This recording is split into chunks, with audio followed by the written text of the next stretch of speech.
Welcome. This is Radio Pras.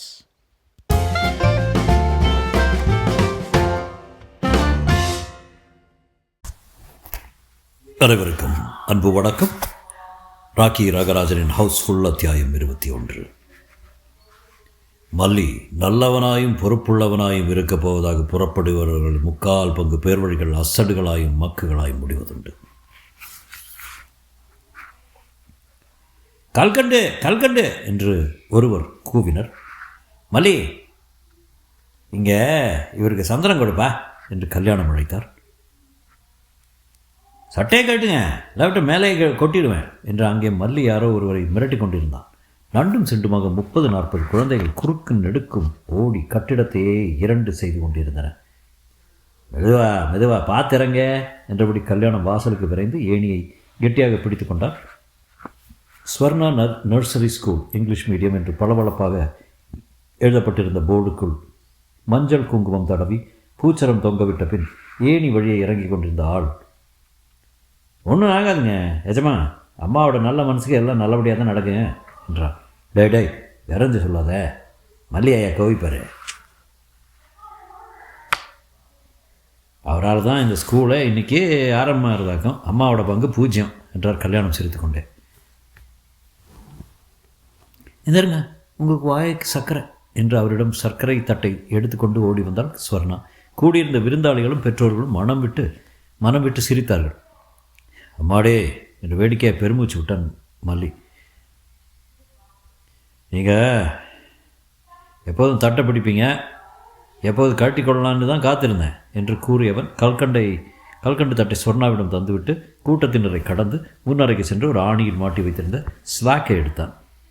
ஆனால் ஒரு கையை மாட்டிக்கொள்ளும் முன் கணவனும் மனைவியுமாக அவன் முன்னே வந்து மடக்கி வழிமறைத்து கொண்டார்கள். மல்லி, வீட்டில் விருந்து தயாராகிறது, ரொம்ப வேண்டப்பட்டவர்களுக்கு மட்டும். நீங்கள் பாட்டு கிளம்புன என்ன அர்த்தம் என்று கோபித்து கொண்டார் சொன்னான். அதெல்லாம் ஓரடி நகர விட மாட்டேன் என்று கல்யாணம் சட்டையை அவன் மாட்டிக்கொள்ளாதபடி பிடித்து கொண்டான். சாரி, இவ்வளோ நேரம் இருக்கலையா, காலேஜ் போகணும் என்றான் மல்லி. காலேஜா? இன்றைக்கு லீவ் ஓடும்படி சொன்னேனே என்று கல்யாணம் ஆச்சரியப்பட்டார். நீங்கள் சொன்னால் போட்டு விடுனா என்று சிரித்தான் மல்லி. போன டைமில் ஏகப்பட்ட நாள் நான் ஆப்சண்ட்டு, இந்த தடவை லீவே எடுக்காமல் சரி பண்ணி விடலாமேன்னு எண்ணிட்டு இருக்கேன். அதோட இங்கிலீஷ் ப்ரொஃபஸரு ஸ்பெஷல் கிளாஸ் வச்சுருக்காரு, கட்டாயம் போயாகணும் என்றான். விட்டுவிடுங்க அவன்கிட்ட என்று கணவனிடம் கூறினார். சொன்னால் படிப்பை காரணம் காட்டும்போது நம்ம குறுக்கே நின்று கெடுக்கக்கூடாது. எனக்கு தெரிந்து இத்தனை நாள் பழக்கத்தில் இப்போது தான் அவர் தன் காலேஜையும் படிப்பை பற்றி பேசுகிறாரு. இது ஒரு நல்ல மாறுதல். கரெக்டாக சொன்னீங்க சொன்னாக்கா.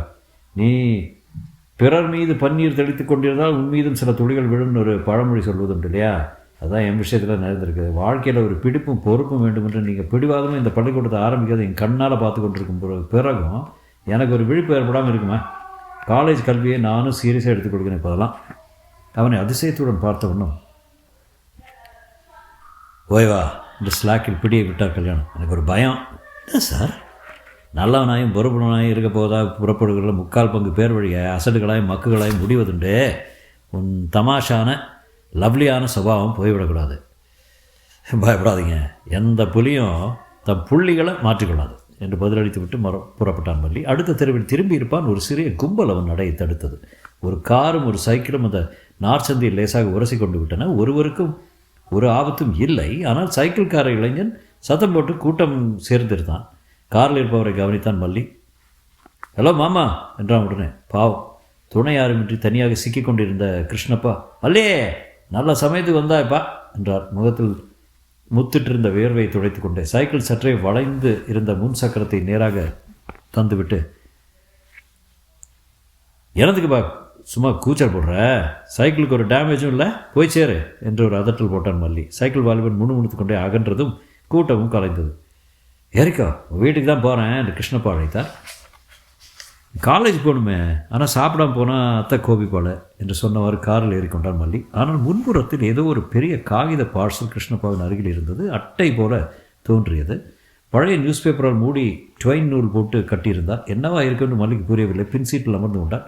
காரை செலுத்தியபடியே கிருஷ்ணப்பா தரையை சற்று பின்பக்கம் சாய்த்து மல்லியை பார்த்த பெருமையுடன், ரொம்ப தான் மாறி இருக்கிற நீ, உன் அத்தை உன்னுடைய எடுத்துக்கொண்ட அக்கறை வீண் போகலாம். அத்தையா என்னடா அக்கறை கொண்டாங்களா? கிருஷ்ணப்பா சுதாரித்து கொண்டார். அமிர்தம்மாள் சொன்னதையெல்லாம் இவனிடம் சொல்லலாமோ கூடாதா என்று எண்ணியவாறாக, வத்தைக்கே உங்கள் எல்லார் மீதும் தான் அக்கறை. அப்பா உயிர் எழுதியபடி நீயும் அண்ணனும் மாறி விடுவீர்கள் என்று தோன்றுகிறதே என்றார். ராமேஸ்வரின் தான் திருச்சிக்கு போயிருக்கா. சாதாரணமாக 2 நாளில் திரும்பி வர்றவ இந்த தடவை ஒரு வாரம் ஆகி மறக்கானுமே. கணவனுடன் சமரசம் ஆயிடுச்சுன்னு நினைக்கிறேன் என்றான் மல்லி. Let us hope for the best என்றார் கிருஷ்ணப்பா. உங்கள் இருவரை பற்றிய நிச்சயமாக சொல்ல மாட்டேன், ஆனால் தசரதன் ரொம்ப மாறிட்டான், சத்தியம் கூட செய்வேன் என்றார். உண்மை சார், அவன் டிஸ்பென்சரியில் தினம் 2 பெஞ்சு அதிகப்படியாக போட்டுக்கொண்டே போகிறான். அப்படியும் தினத்துக்கு 5 பேராவது நின்று கொண்டு இருக்கிறாங்க. அதனால தான் அவனை கங்க்ராச்சுலேட் பண்ணிவிட்டு இந்த பரிசையும் தரலாம்னு போகிறேன் என்று கிருஷ்ணப்பா அருகிலிருந்து பார்சலை சுட்டி காட்டினார். அது என்னன்னு அப்போவே கேட்க நினச்சேன். ஏதோ படம் போல் இருக்கே சார் என்று மர்மச்சிரிப்பு சிரிப்பு வெளிப்படுத்தினார் கிருஷ்ணப்பா. அவ்வளோ சுலபம் சொல்லிவிடுவேன் ரகசியத்தை. நீ தான் வர்றியா? பாரு பொறுத்திருந்து. ஸ்பெஷல் வகுப்பு இருந்து போக வேண்டும், அதனால் இந்த பார்சல் மர்மத்தை அறிந்து கொள்ளாமல் போக மனம் இல்லை என்றார் மல்லி. தசரதன் டிஸ்பென்சரியில் அப்போதுதான் கூட்டம் படிந்து கொண்டிருந்தது. இருந்தாலும் 3-4 பேர் காத்திருந்தார்கள். 5வது உட்கார்ந்து கொண்டிருந்தார் கிருஷ்ணப்பா தமது பெரிய காகித பார்சலுடன். காலேஜ் நேரம் அது சார், பார்சல் என்னன்னு சொல்லிடுங்க, போயிடுறேன் என்று மல்லி மன்றாடி பார்த்தா நடக்கவில்லை. கன்சல்டிங் அறை என்று வெளிப்பட்ட தசரதன், ஹலோ மாமா என்று வரவேற்றான் கிருஷ்ணப்பாவை உற்சாகத்தன். என்னது தன்னாலும் நீங்களும் மட்டும்தான் வைத்தியம் பார்த்துட்டு இருந்தீங்க, இப்போ என்ன பார்சல்லாம் கொண்டு வரீங்க? இதே உனக்கு ரொம்ப அறிமுகமான பேஷண்ட்டு, இவங்களெல்லாம் கவனிச்சிட்டு வா, கடைசி அதை பார்க்கலாம் என்றார் கிருஷ்ணப்பா. தசரதன் சுறுசுறுப்பாக எல்லா நோயாளிகளையும் பரிசோதித்து மருந்து கொடுத்து அனுப்பினார். பிறகு கிருஷ்ணப்பாவை நெருங்கி, உங்கள் பேஷண்ட்டை பிரிங்க என்றான். கிருஷ்ணப்பா பிரித்தார். அது ஒரு புகைப்படம் தான். கண்ணாடி சட்டம் போடப்பட வேண்டியது. ப்ரொஃபஸர் பெரியநாயகம் என்று கூவினான் தசரதன் வியப்புடன். ஆமாம், அவரே தான். இவர் மட்டும் அன்று உதவி செய்யாவிட்டால் நீ மெடிக்கல் காலேஜுக்கு புகுந்திருக்க முடியாது, நினைவில்லையா என்றார் கிருஷ்ணப்பா. தசரதன் தலையை குறிந்து கொண்டார். ஆமாம், அப்பாவின் நண்பர் என்பதால் எவ்வளவு அவுட் ஆஃப் எல்லாம் போய் எனக்கு சிபாரிசு செய்து இடம் வாங்கி தந்தார். பிறகு கூட எனக்கு வகுப்பு எடுக்கும் போதெல்லாம் என்னோட எவ்வளோ தனிப்பட்ட அக்கறை செலுத்தினார். பேஷ், இவ்வளோ தூரம் நீ நினைவு வைத்திருப்பதே பெரிய விஷயம். உன்னுடைய முதல் டிஸ்பென்சரியில் அவருடைய படம் இருக்க வேண்டுமா வேண்டாமா? கட்டாயம். இந்தா அப்படின்னா இதுக்காகத்தான் என் சொந்த செலவில் என்லார்ஜ்மெண்ட் எடுத்து வந்தேன். கண்ணாடி சட்டம் உன் செலவே, வரட்டுமா? கையை ஆட்டிக்கொண்டே காரில் திரும்பி விட்டார் கிருஷ்ணப்பா. தசரதன் மேஜை அடியில் மௌனமாக உட்கார்ந்து கொண்டார். டிராயரை திருந்து எதையோ உற்று பார்த்த உடனே வாய் பேச இருந்தார். என்ன தசரதன்? நிசப்தத்தை கலைத்தான் மல்லி. ஒன்றுமில்லை, ப்ரொஃபஸர் பெரியநாயகன் படம் மட்டும் மாட்டினா போதாது, இன்னொரு படம் மாட்ட வேண்டுங்க.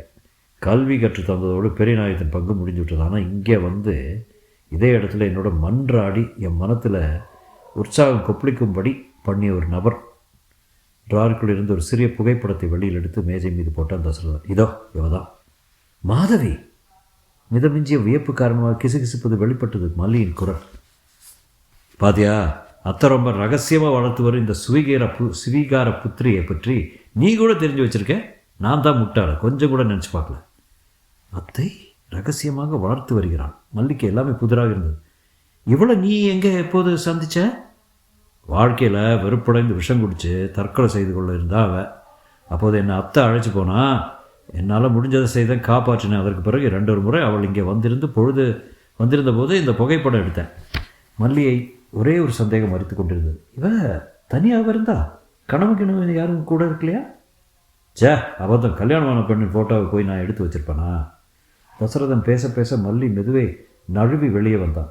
ஒரே ஓட்டமாக பங்களாவுக்கு ஓடி சமையலறை வேலையாக இருந்த அத்தையை முன்போய் நின்றான். அத்தை, உன் ஆதரவில் மாதவி இருந்து வர்றா? தன்னாலும் என்னிடம் சொல்லவே இல்லையே என்று பரவர்த்தான். அமிர்தம்மாள் அமைதியாக தன் வேலையை பார்த்தவரை, அவளிடம் என்ன எனக்கு திடீர் அக்கறை வந்ததே உனக்கு? நீ தான் வேறு யாரோ ஒரு பொண்ணோடு கொஞ்ச நாளாக சுற்றிக்கிட்டு இருக்கியாமே. மாதவி உன்னை பார்த்து கேட்டபோது என்னை மறந்துடுன்னு சொன்னியாமே. அவள் சொன்னதன் பொருளை புரிந்து கொள்ள மல்லிக்கு சில வினாடிகள் பிடித்தன. இல்லை அத்தை, வந்து வார்த்தைகளை தடுமாறி பிடிப்பதற்குள் அத்தை குறுக்கிட்ட. நீ நல்ல பிள்ளைய பொறுப்பை மாறிக்கிட்டு இருக்கேன்னு நினச்சேன். ஐயோ அத்தை, நான் அப்படி மாறியதால் தான் என்னை மறந்துடு என்று சொன்னேன். அவள் கல்யாணம் ஆளும் என்று எண்ணி இனி என்னை பற்றி நினைவே இருக்கக்கூடாதுன்னு அவளிடம் சொன்னேன். நீ வேறு என்னென்னவோ ஏற்பாடு பண்ணியிருக்கேன்னதும் மாதவிக்கு திருமணம் ஆகவில்லை என்பது இப்போதெல்லாம் புரியுது. யாரோ ஒரு பெண்ணோடு வந்தேன் என் வீட்டுக்காரர் வீட்டுக்கே. அவள் என் தங்க மாதிரி ஸ்வர்ணான்னு பேர், நர்சரி ஸ்கூல் நடத்துகிறா. இன்று தான் ஆரம்ப விழா. நான் எல்லா உதவிகளும் செய்து கொடுத்துட்டு வர்றேன். அமிர்தம்மாள் அவன் கூறுவதை நம்புவதா வேண்டாமல் குழம்பிக் கொண்டிருந்த நேரத்தில் தடதடவென்று உள்ளே வந்த நசரதன். அத்தை, திருச்சியிலேருந்து தந்தி வந்திருக்குதே, மாப்பிள்ளைக்கு ரொம்ப உடம்பு சரியில்லையா. ஏறத்தாழ அதே நேரத்தில் திருச்சி மருத்துவமனையில் கவலையின் வடிவமாக காட்சியளித்த காமேஸ்வரிக்கு ராம்தாஸின் மனைவி செல்லம் தன் கதையை விவரித்தவாறு இருந்தாள். தொடரும்.